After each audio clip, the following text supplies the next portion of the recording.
하나님께 감사했는지 지금부터 말씀 속으로 짜잔. 첫 번째 감사 이야기. 아브라함아, 내가 살던 땅을 떠나서 내가 지시할 땅으로 가거라. 너는 그곳에서 복을 줄 것이고 항상 너와 함께 할 것이며 많은 민족들을 이룰 것이다. 네, 하나님. 아브라함은 가족들과 함께 모든 것을 가지고 하나님이 말씀하신 땅으로 가게 되었어요. 가고 걷고 또 걷고 하나님의 말씀대로 가고 또 갔어요. 그런데 드디어 짜잔, 하나님이 약속하신 땅 가나안 땅에 도착했어요. 너무 기뻐서 아브라함은 하나님, 우리를 이곳에 인도해 주셔서 감사합니다. 하나님께 예배하며 감사했어요. 두 번째 감사 이야기. 빠밤. 여보시오, 큰일 났소. 다른 나라 사람들이 쳐들어와서 우리 모든 사람들을 다 붙잡아갔어. 조카로도 다 붙잡아갔습니다. 어떻게 해야 할까요? 우리 구하러 갑시다. 힘이 불끈 아주 힘센 용사 318명의 사람들을 데리고 아브라함은 뒤쫓아 막 가기 시작했어요. 짠! 야! 덤벼라! 짠! 우와! 우리가 이겼다! 우와! 우리가 승리했다! 아브라함은 잡혀갔던 저 롯과 모든 사람을 구하고 빼앗겼던 물건도 다 찾아서 다시 돌아왔어요. 이렇게 싸움에서 승리하고 돌아오는데 소돔왕과 셀레마 멜기세덱이 이 아브라함을 맞이했어요. 그리고는 이렇게 얘기했어요. 아브라함, 당신을 다른 사람들과 많은 민족들과 싸워서 승리하게 하신 하나님께 찬양하세요 라고 멜기세덱이 말했어요. 그래서 아브라함이 하나님, 우리와 함께 하셔서 이 롯과 이스라엘 민족들을 모두 구할 수 있었습니다. 하나님 감사합니다. 아브라함은 하나님께 찬양하며 감사했어요. 세 번째 감사 이야기. 빠밤. 머리가 희끗희끗. 아브라함이 나이가 들었어요. 할아버지가 되었어요. 그리고 아브라함의 아내 사라도 나이가 들어서 아이고 허리야 할머니가 되었어요. 그런데 아브라함과 사라 할머니에게는요 아기가 없었어요. 어느 날 하나님이 아브라함아, 내 아내 사라가 아들을 낳을 것이다 하고 말씀해 주셨어요. 그리고 약속해 주셨어요. 그리고 시간이 흐른 후에 하나님이 약속하신 아들이 태어났어요. 아브라함은 너무 기뻐서 하나님께 하나님, 우리에게 아들을 주셔서 감사합니다 하며 아브라함은 기뻐하며 하나님께 감사했어요. 우리 친구들, 아브라함이 어떻게 감사했어요? 첫 번째, 예배하며 감사했어요. 두 번째, 찬양하며 감사했어요. 세 번째, 기뻐하며 감사했어요. 우리 아브라함이 그랬던 것처럼 우리 유치부 친구들도 어떻게 해야 될까요? 어떻게 해야 될까요? 예배하며 찬양하며 기뻐하며 감사하는 우리 유치부 친구들이 되세요.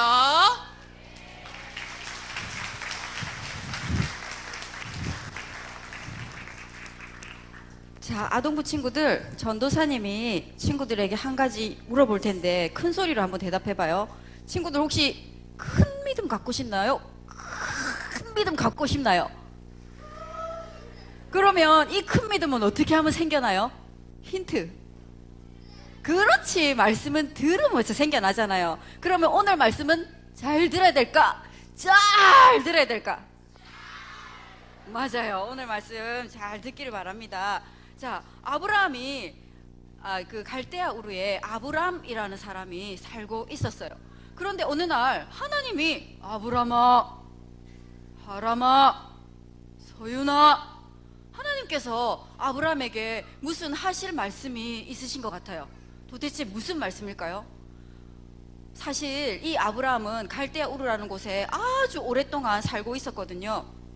그래서 오랫동안 살고 있을 그때에 하나님께서 오셔가지고 아브라함에게 이곳을 떠나라고 말씀하시는 거예요. 아브라함아, 이곳을 떠나서 내가 지시하는 그 땅으로 가. 그곳으로 가면 내가 너로 인하여 큰 민족을 이루게 할게. 그리고 너에게 복을 줄게 라고 말하고 있는 거예요. 사실 있잖아요, 전도사님은 길을 잘 못 찾아가지고 전도사님은 모르는 길은 잘 안 다니거든요. 항상 가는 길만 잘 다녀요. 왜냐하면 모르는 길로 갔다가 전도사님이 길을 잃어버릴까봐 두려운 마음이 있는 거죠. 근데 아마 아브라함도 하나님이 떠나라 라고 말씀하셨을 때 길을 잃어버리면 어떡하지? 내가 모르는 길로 갔다가 다시는 못 돌아오면 어떡하지? 거기서 누구를 만날까? 아마 그런 두려움이 있었을 거예요. 아브라함은 어떻게 했을까요? 하나님, 제가 여기서 70년 동안 살았는데요, 저는 이곳이 좋아요. 떠나기 싫단 말이에요. 하나님, 만약에 떠나라고 하실 것 같으면 저에게 길이라도 알려주셔야죠. 아브라함은 이렇게 하지 않았어요. 그럼 어떻게 했을까? 볼까요? 하나님께서 가라고 했을 때 아브라함은 하나님, 네, 알겠습니다 하고 즉시 바로 순종했대요. 여러분, 혹시 문제, 즉시 순종하면은 그 순종은 100점 만점에 몇 점일까요?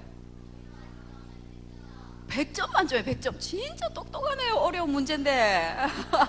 맞아요. 아브라함은 100점 만점에 100점 만점에 순종을 했던 거예요. 근데 아브라함은 두려운 마음이 있었을 텐데 어떻게 이렇게 순종할 수 있었을까요? 그것은 바로 하나님께서 하신 말씀에 대한 약속을 지키시는 분임을 아니까, 믿으니까. 전도사님이 아니까 해볼 테니까 친구들 믿으니까 해보세요. 아니까. 맞아요. 아브라함은 알고 있었고 믿고 있었어요. 그래서 아브라함은 하나님의 말씀만 믿고 그 길을 떠났던 거예요. 긴 여정 끝에 하나님께서 약속하셨던 그 땅 어디지요? 맞아요. 가나안에 딱 도착했어요. 근데 하나님께서 또 아브라함에게 한 가지 약속을 또 해주시는 거예요. 아브라함아, 이 땅 봐봐. 이 땅을 너의 자손에게 줄게. 이거는 무슨 말이냐면, 규모 엄마야, 이 땅을 규모에게 줄게. 민지 엄마야, 이 땅을 민지에게 줄게. 진짜 기분 좋았겠죠. 아브라함은요, 자기 자손에게 이 땅을 준다니까 진짜 좋았어요. 근데 중요한 건 뭐냐면 아브라함에게 그때 자식이 없었단 말이에요. 하나님, 이게 무슨 말씀이에요? 나는 자식도 없는데 무슨 이 땅을 내 자식에게 준단 말이에요. 아브라함은 절대 이렇게 하지 않았어요. 그럼 또 어떻게 했는가 한번 볼까요? 하나님, 감사합니다. 아브라함은 자식도 없는데 하나님의 그 말씀만 믿고 감사의 예배를 드렸대요. 어떻게 그럴 수 있었을까? 아브라함은 알고 있는 게 있잖아요. 아까 하나님이 우리에게 하신 말씀에 무엇을 지켜준다? 말씀에 대한 무엇을? 약속을 꼭 지켜주시는 분임을 아니까, 믿으니까. 맞아요. 이렇게 아니까, 믿으니까 아브라함은 갈 수 있었다는 거예요. 마지막으로 하나님께서 아브라함에게 하늘을 봐라, 별들을 한번 세어봐. 아브라함이 막 세어보니까 너무 많아서 셀 수가 없는 거예요. 근데 하나님께서 너의 자손들이 이렇게 많아질 거야 라고 하나님께서는 아브라함에게 또 말씀해 주셨대요. 아브라함은 이 말씀을 믿었을까, 안 믿었을까? 어떻게 믿었을까? 하나님이 우리에게 하신 말씀에 대한 약속을 지켜주시는 것을 아니까, 믿으니까. 맞아요. 그래서 아브라함은 아브람이었죠. 이름이 아브라함으로 바뀌었어요. 모든 민족의 아버지라는 이름으로 하나님께서는 이름을 바꿔주시고 그 많은 예수님을 믿는 모든 우리 후손들을 통해서 그 약속을 이루어주고 계시다는 거예요. 여러분, 하나님께서 아브라함에게 말씀하시고 그 약속을 지켜줬던 그 하나님은 지금 우리의 하나님이세요. 그렇다면 하나님은 우리에게도 말씀하시고 우리에게 말씀하신 그 약속을 지켜주실까요? 아니면 지켜주실까요? 맞아요. 맞아요. 똑똑하네. 맞습니다. 그래서 우리 친구들도 이런 믿음을 가지고 100% 순종, 즉시 순종하는, 그리고 아니까, 믿으니까 라고 아브람처럼 담대하게 나아갈 수 있는 큰 믿음의 사람들이 다 되길 바랍니다. 아멘.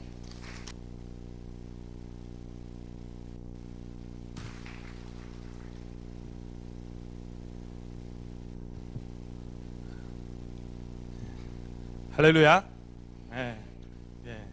이렇게 많은 학생들이 있는 걸 처음으로 봅니다. 학생들 아니겠죠? 예, 소녀 같은 마음, 청소년 마음으로 말씀드렸으면 좋겠습니다.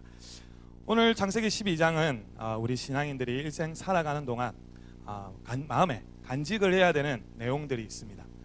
오늘 아브라함에게 딱 두 가지 명령을 주시는데, 하나님께서 두 가지 명령을 주시는데 그게 뭘까요? 오늘 1절 읽었죠? 뭘까요? 너희 고향, 친척, 아비 집을 떠나라. 또 어디를? 내가 보여줄 땅으로 가라. 오늘 아브라함에게 두 가지 명령을 주셨습니다. 그럼 이 뜨다라는 의미는 뭘까? 뜨다는 의미가 뭘까, 경빈아? 오늘 그걸 이야기하겠습니다. 제에서 떠나라는 의미인데, 첫 번째는 아브라함의 고향은 갈대와 우는 걸 너무 잘 아실 거고, 그리고 일찍부터 이 지역은 상업이 발달했어요. 상업이. 그러다 보니까 지식 수준이나 생활 수준은 너무 높은데 우상 숭배가 만연했던 곳이 바로 이 갈대아 우르 지역이었습니다. 그런데 이 아브라함의 아버지 데라도 우상을 섬기는 그런 아버지였고, 그리고 그 당시 우상 숭배는 좀 풍요로움을 기원하자는 의미에서 신전에서 엄란한 행위를 했던 그런 곳이었습니다. 그러다 보니까 제가 가득한 땅에 하나님께서 이 하나님 뜻대로 살아가려고 하니까 아브라함을 그 자리에 둘 수가 없었어요. 그러다 보니까 하나님께서 아브라함을 새 삶을 위해서 어디를 불렀다? 그 지역을 떠나라고 해버린 거예요. 그걸 떠나라 하니까 아브라함이 약속을 지켰을까요? 안 지켰을까요? 바로 가족을 데리고 떠납니다. 무슨 무대포 정신으로 떠납니다. 갈 바를 알지 못하고 떠납니다. 말씀에 순종했죠. 자, 아브라함처럼 우리 청소년에게도 떠나라고 하는 하나님의 말씀이 있습니다. 그게 뭘까요? 저는 오늘 세 가지를 이야기하려고 하는데 너무 잘 알 겁니다. 첫 번째 뭘까요? 스마트폰, 인터넷. 여러분 8시간 스마트폰 하시는 분은 4시간을 줄이고, 4시간 하는 분은 2시간을 줄이고, 2시간 하는 분은 1시간을 줄이는 그런 시간 줄이기 훈련을 하셔야 됩니다. 이게 아브라함한테 떠나라 했던 그 이유 이야기가 오늘 그 이야기입니다. 우리 청소년들한테. 여러분 스마트폰 게임, 인터넷 게임 중독은 여러분 사탄으로 보여지셔야 됩니다. 좀 이상하지만 여러분 그렇게 보여서 우리를 날마다 그 제약에서 떠나는 훈련을 하셔야 되는 겁니다. 그게 첫 번째고, 두 번째는 뭘까요? 두 번째는 여러분 어리석은 태도를 떠나야 합니다. 이 의미는 뭐냐면 사실 부모님에 대한 존경심과 드리려는 낮은 마음들이 어느샌가 모르게 우리 안에 없어져가는 시대를 살아가고 있습니다. 여러분 습관은 어렸을 때부터 길러지는 것입니다. 여러분 우리가 어떤 부모를 만나서 자라왔든지, 부모가 우리에게 어떤 어려움을 줬든지 그건 다 지나간 과거일 뿐입니다. 여러분 과거가 우리를 변화시키는 것이 아닙니다. 다가올 미래가 우리를 새롭게 바꾸는 걸 우리는 인지하셔야 되는 것입니다. 여러분 반항심 이런 것에서 우리가 떠나야 되는 것입니다. 이게 두 번째, 오늘 아브라함에게 줬던 우리 청소년에게 주는 메시지 두 번째. 세 번째 뭘까요? 세 번째 보시다시피 여러분 성적 문란함에서 떠나야 됩니다. 중고등학생 2명 중에 1명이 매일 음란물에 노출되어 있습니다. 참 심각한 노릇이죠. 여러분 스마트폰 도입 이후에 이제는 더 문제인 걸 초등학생들도 여러분 성폭행 사건이 곳곳에서 뉴스로 나오고 있습니다. 참 음란한 시대를 살아가고 있습니다. 청소년들은 원조 교제로 성적 문란한 시대를 살아가는 이 시대에서 우리는 떠나야 합니다. 여러분 우리 이렇게 떠나는 사람들이 하나님이 또 가라고 하십니다. 어디로 가랄까요? 내가 내게 보여줄 땅으로 가라고 하십니다.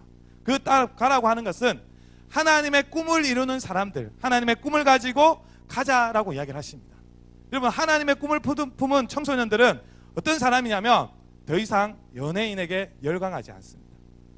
여러분 하나님의 꿈을 품은 사람들은 세상에 가치 있는 명품백, 좋은 학벌, 대기업 이런 것에 열광하지 않습니다. 여러분 하나님은 그런 것들로 우리에게 상 주시지 않습니다.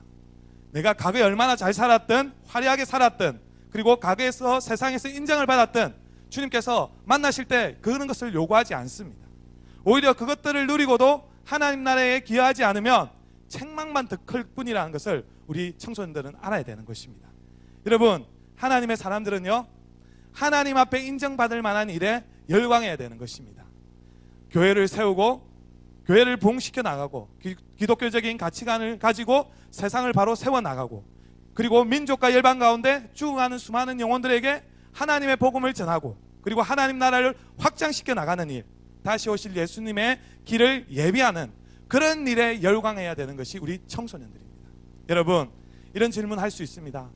전도사님, 그런 건 특별한 사람이 하는 건 아닌가요? 하나님, 나 같은 사람이 무슨 하나님 일을 하나요? 나 같은 사람이 무슨 하나님의 꿈을 이루나요? 이렇게 물을지 모르지만 여러분, 나는 할 수 없습니다. 그러나 누가 할 수 있을까요? 내 안에 꿈을 가지면 누가 하신다? 하나님이 하신다. 오늘 아브라함처럼 하나님이 하신다는 것입니다. 여러분, 몽당연필이 있습니다. 이 몽당연필 별거 아닌 것 같지만 누구의 손에 붙들리냐가 정말 중요한 것입니다. 시인의 손에 훌륭한 시인의 손에 붙들리면 어떤 게 나올까요? 훌륭한 시가 나오는 것입니다. 그럼 뛰어난 과학자 손에 붙들리면 무엇이 나올까요? 뛰어난 논문이 나오는 것입니다. 마지막으로 하나 더 물어볼게요. 영감 있는 목회자의 손에 이 몽당연필이 붙들리면 어떻게 될까요?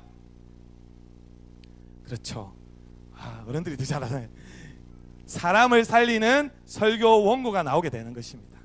여러분, 여러분이 어떤 사람이냐는 중요하지 않습니다. 오늘 아브라함, 여러분 똑똑한 사람이 아니었습니다. 여러분이 똑똑한지, 얼마나 능력이 많은지, 건강한지, 경험이 많은지 이런 거 정말 중요하지 않습니다. 뭐가 중요하냐면 여러분이 누구의 손에 붙들려 있느냐, 이것이 중요하다는 것입니다. 여러분, 아브라함은 처음부터 믿음의 조상이 아니었습니다. 여러분, 처음부터 믿음의 조상이 아니고 아주 연약한 사람, 용기 없는 사람이었습니다. 시간 관계상 많은 이야기를 할 수 없지만 그런 사람이었지만 하나님이 함께 하시니 인생이 달라지게 된 것입니다. 청소년 시기에 여러분, 이 말씀을 듣는 순간에 그래, 나도 하나님 나라의 이 시대에 쓰임받는 꿈을 가져야겠다. 그리고 나도 하나님 나라를 위해 내 삶을 헌신하겠다. 그렇게 순종함으로 아브라함처럼 반응하는 그 순간에 여러분들이 믿음의 조상 아브라함이 되는 것입니다. 여러분, 아브라함은 놀라운 사실이 있습니다. 단지 하나님께서 떠나라고만 했거든요. 그런데 구체적인 장소나 방향을 하나님이 보여주시지 않았습니다. 그런데 떠났습니다. 그 말의 의미는 뭐냐면 하나님께서 보여주겠다는 말씀인데, 하나님께서 인도하겠다, 하나님께서 보호하겠다, 하나님께서 너 인생을 책임지겠다, 이 세 가지 메시지가 있는 것입니다. 보이지 않을 때 보호하시고 인도하시고 책임지시는 그 하나님이 우리 하나님입니다. 오직 믿고 오직 믿음으로 하나님께서 예비하신 꿈을 가지고 약속의 땅, 축복의 땅, 하나님이 예비하신 은혜의 땅으로 전진해 나아가는 우리 청소년부, 동현교회 청소년부가 다 되길 축복합니다. 아멘.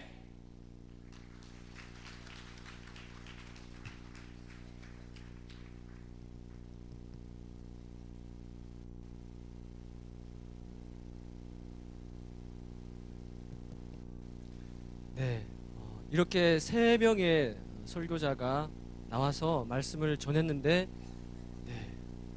40분밖에 되지 않았습니다. 그러나 우리 유치부 아이들은 이미 한 개의 시간을 넘어갔습니다.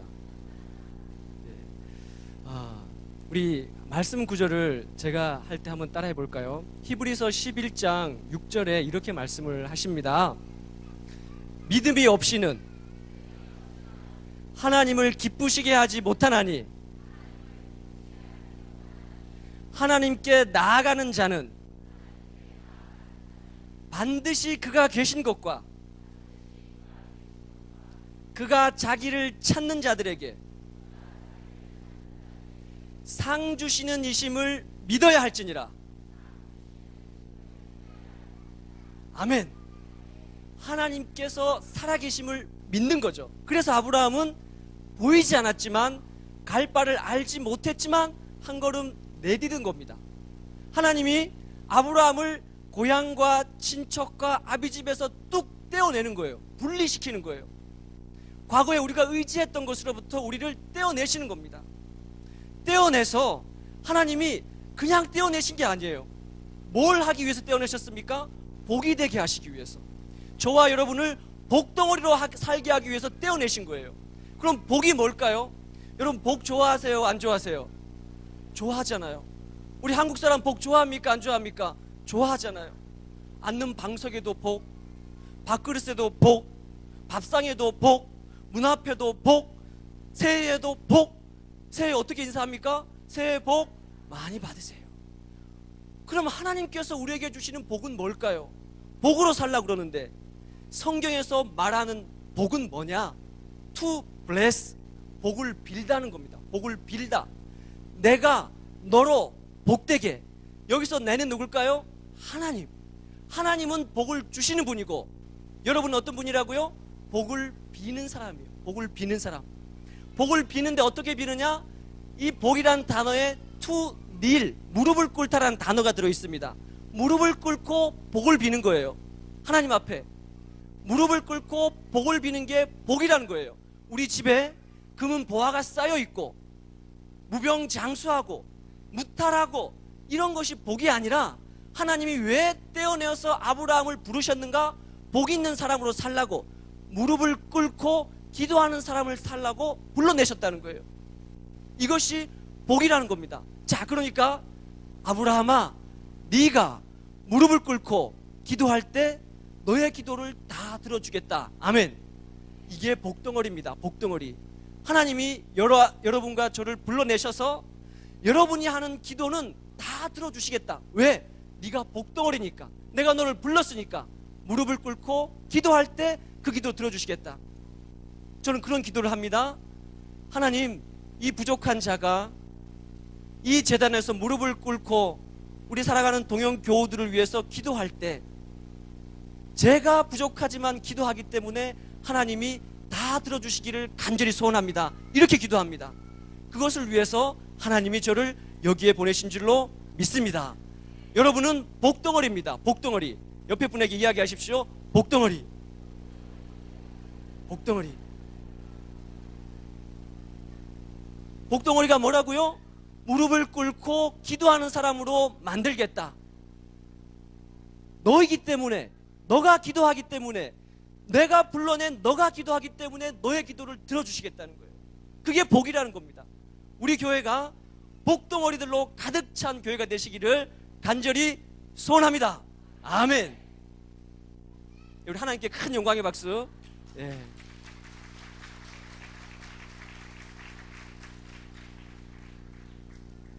우리가 11시 어른 예배 드릴 때는 헌금 시간이 따로 없습니다. 그렇죠? 근데 우리 교회학교 부서 예배 드릴 때는 헌금 시간이 있어요. 이게 바구니를 돌려서 헌금을 합니다. 왜? 어렸을 때부터 하나님께 드리는 것을 배우기 위해서 그렇게 하는 것 같아요. 근데 우리 작년부에는 그렇게 하지 않는데, 우리 아이들이 그렇게 하기 때문에 이 시간 우리가 찬송 490장을 부르실 때 우리 각 교회학교